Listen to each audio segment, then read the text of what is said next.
మానవ రూపంలోని దేవుడు సాయిబాబా గారి శత జయంతి ఉత్సవాలలో ముఖ్య అతిథులుగా పాల్గొన్న భారత ఉపరాష్ట్రపతి శ్రీ సిపి రాధాకృష్ణన్ గారు, త్రిపుర గవర్నర్ శ్రీ ఇంద్రసేనారెడ్డి గారు, గౌరవనీయులు పెద్దలు, మనందరి అభిమాన నాయకుడు, ఆంధ్రప్రదేశ్ ముఖ్యమంత్రి వర్యులు నారా చంద్రబాబు నాయుడు గారు, ఆంధ్రప్రదేశ్ మంత్రివర్యులు యువమిత్రులు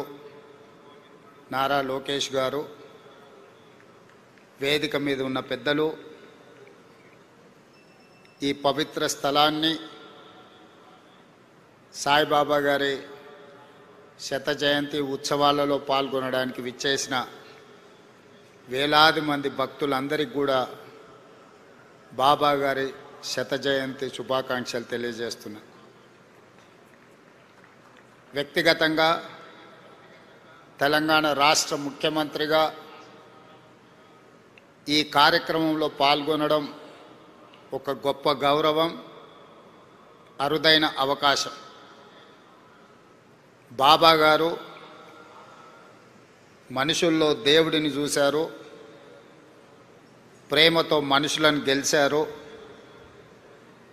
సేవలతో దేవుడుగా ఈనాడు కొలువబడుతున్నాడు. మానవులను ప్రేమించాలి, ప్రేమనే గొప్పది, ప్రేమ ద్వారా ఏమైనా సాధించవచ్చు అని చెప్పి బాబా గారు నిరూపించారు. వారు ఉన్నా, వారు మన మధ్యలో లేకపోయినా, వారి భావన, వారి ఆలోచన, వారిచ్చిన స్ఫూర్తి ఈనాడు ఈ శత జయంతి ఉత్సవాలలో నిర్వాహకుల అందరిలోనూ కనిపిస్తుంది. ఈనాడు వారి గురించి మాట్లాడుకోవాలన్నా, వారి సేవలను స్మరించుకోవాలన్నా, ప్రభుత్వాలు కూడా కొన్ని సందర్భంలో చేయలేని పనులను బాబా గారు, బాబా ట్రస్ట్ ప్రజలకు సేవలను అందించడం జరిగింది. అందులో ముఖ్యంగా కేజీ టు పీజీ ప్రతివాడికి విద్యను అందించాలి, ప్రతివాడు చదువుకోవడం ద్వారా జీవితంలో రాణించగలుగుతాడు నువ్వు నమ్మి ప్రభుత్వాలతో పోటీపడి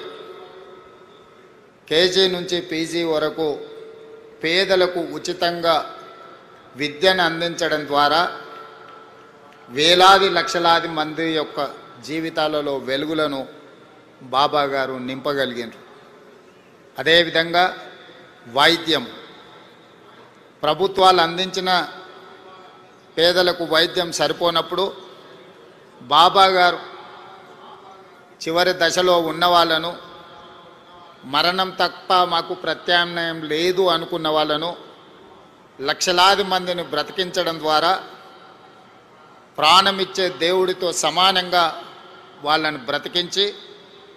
ప్రజలలో దేవుడుగా ఈనాడు కొలవబడుతున్నాడు బాబా. అదేవిధంగా ముఖ్యంగా పాలమూరు లాంటి వలస జిల్లాలు కరువు కాటకాలతో కునారెల్లుతున్న అనంతపూర్ లాంటి ప్రాంతాలకు ఆనాడు చంద్రబాబు నాయుడు గారు ముఖ్యమంత్రి ఉన్నప్పుడు ప్రభుత్వాలే తాగునీటిని ఏర్పాటు చేయలేని సందర్భంలో బాబా ట్రస్టు ద్వారా నా సొంత జిల్లా అయిన పాలమూరులో ప్రజల యొక్క దాహార్తిని తీర్చడమే కాదు, ఈ పుట్టపర్తి ప్రాంతం ఉన్న అనంతపూర్ జిల్లాకు కూడా ప్రత్యేకంగా తాగునీటి వసతులను ఏర్పాటు చేయడమే కాకుండా తెలంగాణ, ఆంధ్రప్రదేశ్ ప్రాంతాలే కాదు, తమిళనాడు కూడా తాగునీటి సమస్యను పరిష్కరించడానికి బాబా తన సేవలను విస్తృతపరిచి ఈనాడు వారు మనందరి మనసుల్లో దేవుడుగా శాశ్వతమైన స్థానాన్ని ఏర్పాటు చేసుకున్నారు. మానవ సేవ మాధవ సేవ అని బోధించడమే కాదు, సంపూర్ణంగా నమ్మి విశ్వసించి అమలు చేయడం ద్వారా విద్య, వైద్యము, తాగునీటి సమస్యల్ని పరిష్కరించడమే కాకుండా ప్రపంచంలో కోట్లాది మంది అగమ్య గోచరంగా ఉన్నప్పుడు వాళ్ళకు ఒక స్పష్టతను ఇచ్చి జీవితంలో ఒక లక్ష్యాన్ని చేరడానికి అవసరమైన స్థైర్యాన్ని అందించి ఈనాడు ఈ తెలుగు రాష్ట్రాల్లోనే కాదు, భారతదేశ సరిహద్దులు దాటి 140 దేశాలలో ఈనాడు బాబా గారికి భక్తులు ఉండడమే కాకుండా వారి సేవలను విస్తరించి ఈరోజు మానవాళికి సేవలు అందిస్తున్నారు బాబా ట్రస్టుకు సంబంధించిన పెద్దలందరూ. అందుకే ఈనాడు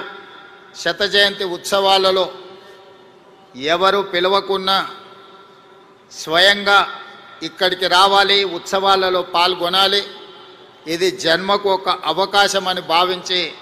వేలాదిగా భక్తులు ఇక్కడికి రావడమే కాకుండా ఒక మారుమూల ప్రాంతం ఆంధ్రప్రదేశ్లో అనంతపూర్ పుట్టపర్తి అనేది, ఇక్కడికి ప్రధానమంత్రి నుంచి రాష్ట్రపతి వరకు, కేంద్ర మంత్రుల నుంచి వివిధ రాష్ట్రాల ముఖ్యమంత్రుల వరకు, ప్రపంచంలోనే 40-50 దేశాలకు సంబంధించిన ప్రముఖులందరూ కూడా పుట్టపర్తి పట్టణానికి రావడము ఈ భూమికి, ఈ నేలకు ఉన్న పవిత్రతను, ఇక్కడ బాబా గారు నివసించడం వల్ల వచ్చిన ప్రత్యేకతను ఈనాడు మనం గుర్తు చేసుకోవాల్సిన అవసరం ఉన్నది. తప్పకుండా బాబా సేవలను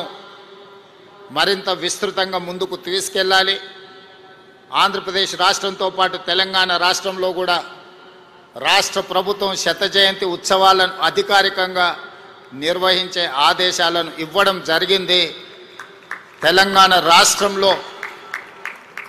బాబా గారి సేవలను విస్తృతం చేయడానికి,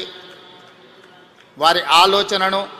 వారి విధానాన్ని ప్రజలకు చేరవేయడానికి మా ప్రభుత్వం ఎప్పుడూ సహకరిస్తుంది, సేవా కార్యక్రమాలలో పాల్గొంటుంది. ఈ కార్యక్రమానికి నన్ను ప్రత్యేక ఆహ్వానితులుగా ఆహ్వానించి ఇంత గొప్ప కార్యక్రమంలో పాల్గొనడానికి అవకాశం కల్పించిన నిర్వాహకులకు అందరికీ కూడా